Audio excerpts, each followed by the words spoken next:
Telugu digital media network లో political కేటగిరీలో number 1 కేవలం 72 గంటల్లో 1,50,00,000 వ్యూస్ పైగా పాపులర్ టీవీ నెట్వర్క్. ఎన్నికల ముంగిట వైసీపీకి బిగ్ రిలీఫ్.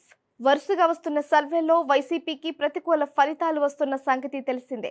నిన్నటికి నిన్న రిలీజ్ అయిన రైస్ సర్వేలో తెలుగుదేశం పార్టీ కూటమికి విజయం అని తేల్చి చెప్పిన సంగతి తెలిసిందే.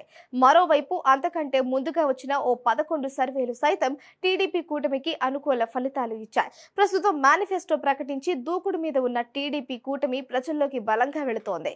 ప్రభుత్వంపై వ్యతిరేకతను క్యాష్ చేసుకునే పనిలో పడింది. ఈ క్రమంలో వైసీపీకి ఓటమి తప్పదు అన్న అంచనాలు ఉన్నాయి. సరిగ్గా ఇటువంటి తరుణంలోనే ఓ సర్వే వైసీపీకి అనుకూలంగా వచ్చింది. ఆ పార్టీ శ్రేణులకు ఊపిరి ఊదింది.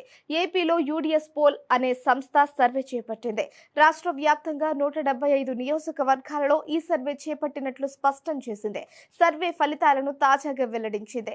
వైసీపీ 120 నుంచి 130 అసెంబ్లీ స్థానాల్లో గెలుపొందుతుందని, కూటమి 40 స్థానాలకు పరిమితం కానుందని సర్వే తేల్చి చెప్పడం విశేషం. అటు పార్లమెంట్ స్థానాలకు సంబంధించి 22 సీట్లు వైసీపీకి దక్కనున్నాయని ఈ సర్వే తేల్చింది. ప్రభుత్వంపై తీవ్ర ప్రజా వ్యతిరేకత వ్యక్తమవుతున్న నేపథ్యంలో ఈ ఏకపక్ష విజయం సాధ్యమేనా అన్న ప్రశ్న ఉత్పన్నమవుతోంది. 2019 ఎన్నికల కంటే వైసీపీ ఓటింగ్ శాతం పెంచుకుంటుందని ఈ సర్వే తేల్చి చెప్పడం విశేషం.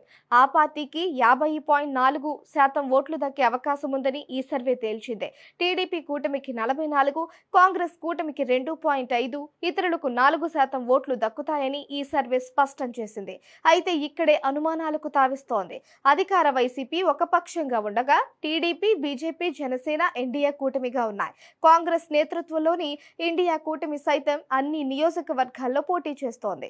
అయితే కాంగ్రెస్ కూటమికి కాదని ఇతరులకు అధికంగా ఓట్లు దక్కుతాయి అని ఈ సర్వే తేల్చి చెబుతూ ఉండడం విశేషం. అయితే పోలింగ్ ముంగిట ప్రకటించిన ఈ సర్వే వైసీపీలో ఆశలు పెంచుతోంది.